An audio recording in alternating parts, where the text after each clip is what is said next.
ব্যাপক জনবল আমাদের থাকায় তারা বল প্রয়োগ করেছে, আমরা সেটা প্রতিহত করেছি।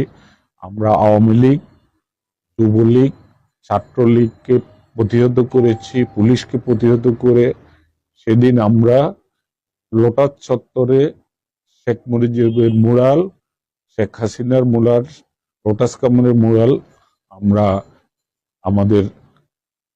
আমার নেতৃত্বে আমার নেতাকর্মীরা ভাঙচুর করেছে।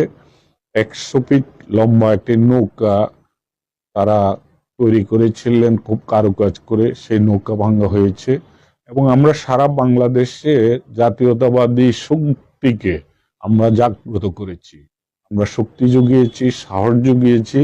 এর আগে মানুষ ঘর থেকে বের হতে চিন্তা করত পুলিশের ভয়, আওয়ামী সন্ত্রাসীদের ভয়, ছাত্র লীগ, হেলমেট লীগের ভয় মানুষ বের হতো না।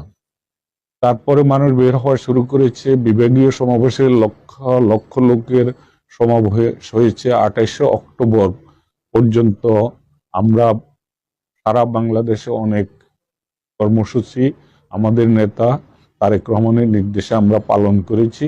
সর্বশেষ 28 অক্টোবর প্রায় 15 লক্ষ লোকের সমাবেশ ডিবির হারুন এবং বিপ্লব এবং তখনকার পুলিশ কমিশনার হাবিব তাদের নেতৃত্বে তারা প্রতিহত করেন এবং আমাদের সেদিন এক ভাই নিহত হন, শহীদ হন, আমাদের অনেক নেতাকর্মী আহত হন।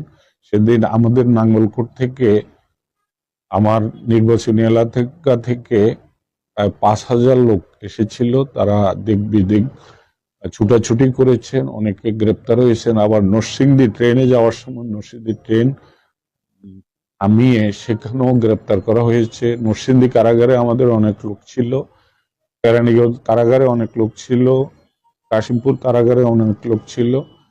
আমরা সব মামলা তাদেরকে জামিন করিয়েছি। তখন তারা কেউ 2 মাস, কেউ 3 মাস, কেউ 6 মাসও জেলে ছিল।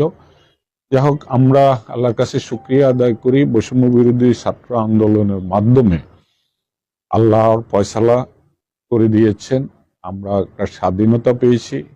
এই স্বাধীনতা 1971 সালের স্বাধীনতা থেকেও বেশি, কারণ পাকিস্তানি হানাদার বাহিনী, পাকিস্তানি শাসনামূল্য এত দুঃখ কষ্টের ছিল না, এত নির্যাতন নিপীড়নের ছিল না। শেখ হাসিনা 16 বছরের এই ক্ষমতায় থেকে আমাদের অনেক নেতা কর্মী, আমাদের অনেক সমর্থককে গায়েবী মামলা